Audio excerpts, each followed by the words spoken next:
Bonjour à tous, donc je vais vous montrer dans la vidéo qui va suivre la fabrication de ce sabre étape par étape.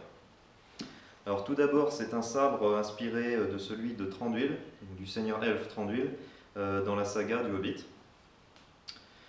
Donc pour faire ce sabre, j'ai utilisé un acier spécial de dénomination AFNOR Z160 CDV12 qui est un acier d'outillage spécial avec des propriétés mécaniques très intéressantes.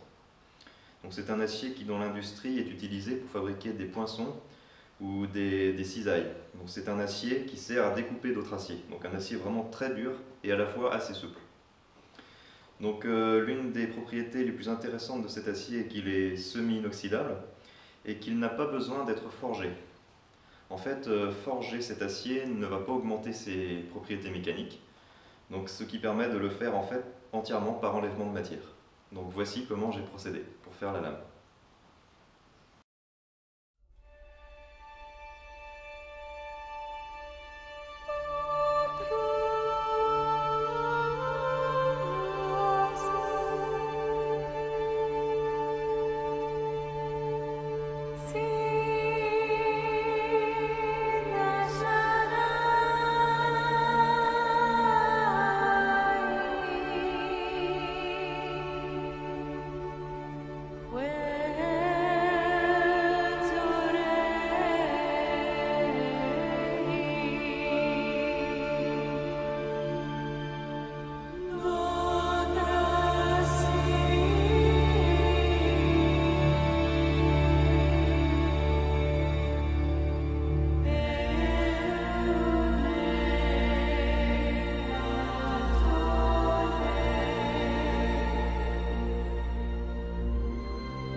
De ce sabre est d'avoir un manche en métal.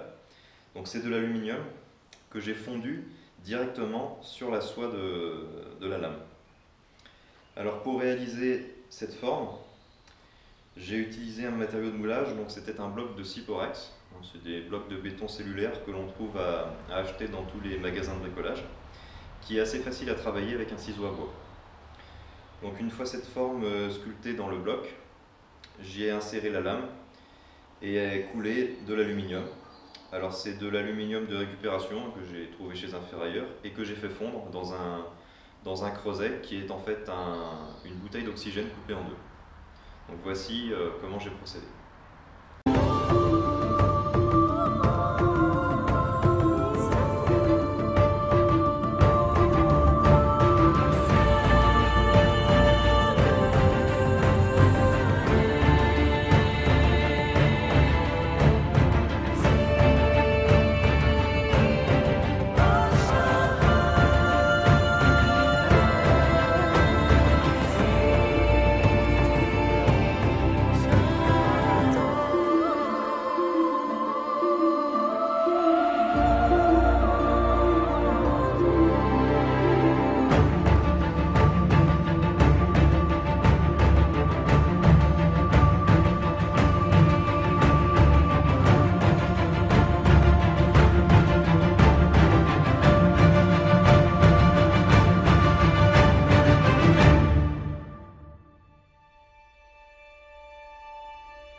Le manche présente des gravures sur l'original, des gravures noires Donc moi j'ai souhaité faire en fait des gravures non teintées, donc que j'ai réalisées avec des petits burins en fait en acier à ressort trempé, et donc qui m'ont permis d'obtenir donc ces petites formes végétales en fait qui parcourent tout le long du manche.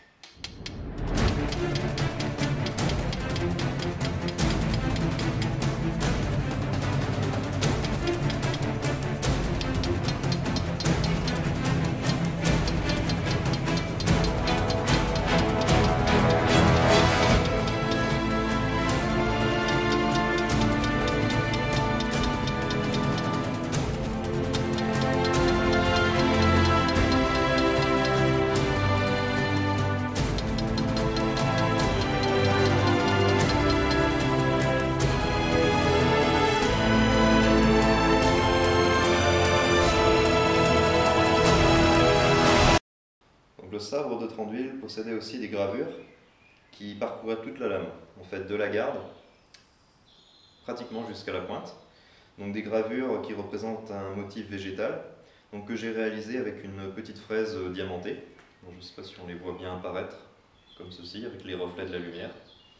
Donc un motif géométrique régulier d'inspiration donc végétale.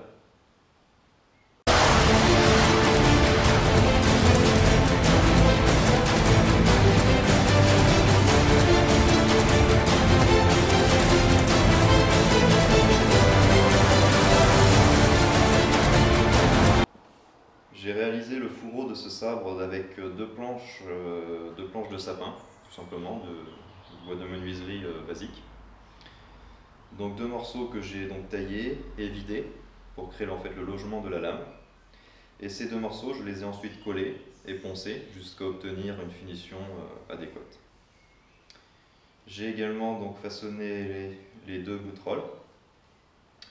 Alors là, elles apparaissent un peu légèrement dorées, on dirait du laiton, mais en fait c'est de l'inox, donc de l'inox que j'ai brossé. Et pour obtenir cette teinte, je les ai chauffées donc dans un four jusqu'à obtenir la couleur souhaitée. Sachant que l'on peut obtenir tout un spectre en fait de couleurs qui va du bleu gorge de pigeon au jaune, en passant par le rouge, au violet. Et ensuite, j'ai réalisé des petites gravures donc en alphabet elfique avec un pyrograveur. Et j'ai également donc fait deux petits motifs d'inspiration celte, donc deux motifs symétriques. Donc je vous laisse voir comment j'ai procédé pour fabriquer ce four.